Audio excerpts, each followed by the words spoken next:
सभी आत्माओं को ओम शांति।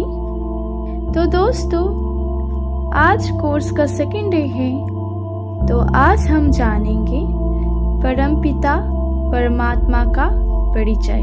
तो दोस्तों, पहले दिन हमने आत्मा को पहचाना है, तो आज पहचानेंगे परमात्मा को। ईश्वर को परमात्मा कहा जाता है, अथवा यथार्थ रूप में परमात्मा को ही भगवान कहा जाता है। तो ये परमात्मा जो है वो सभी आत्माओं के सर्वोच्च आत्मा, सर्वश्रेष्ठ आत्मा, सबसे ऊंचा और सारे आत्माओं के पिता है।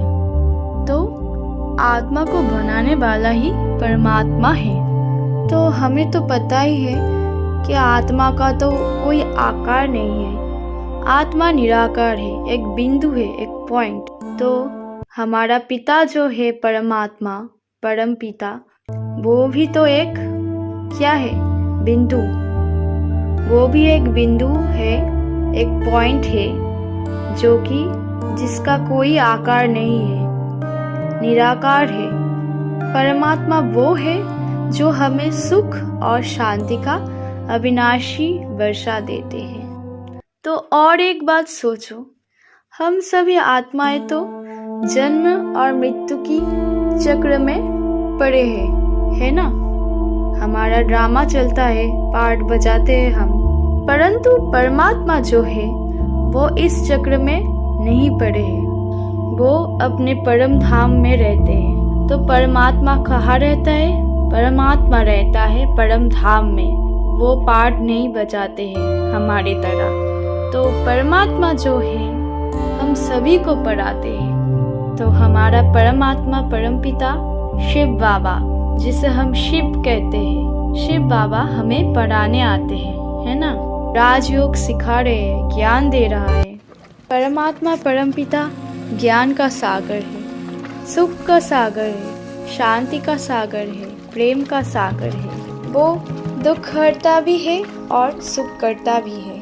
तो एक उसको ही याद करना है हमें, सारा दिन बाबा को याद करना है। वो हमारा गुरु है, वो हमें असली दिशा दिखाते हैं। तो एक परमात्मा ही है जिसे याद करने से, जिसके श्रीमत पे चलने से हमारा जो विकार है वो सब चला जाएगा, विकार मुक्त हो जाएंगे हम। तो दोस्तों, रोज सुबह उठ के 5 या 10 मिनट के लिए साइलेंस में बैठिए, ज़रूर मेडिटेशन कीजिए, बाबा को याद कीजिए और अपने आप को आत्मा निश्चय कीजिए। तो सोचिए, हम आत्मा है, हमारे पिता परमात्मा है। अच्छे अच्छे संकल्प कीजिए, बाबा को सारे बात बताइए अपने मन की। तो देखना लाइफ के सारे प्रॉब्लम्स सॉल्व हो जाएगा। तो दोस्तों, आई होप आज का कोर्स अब सभी को अच्छे से समझ में आ गया है।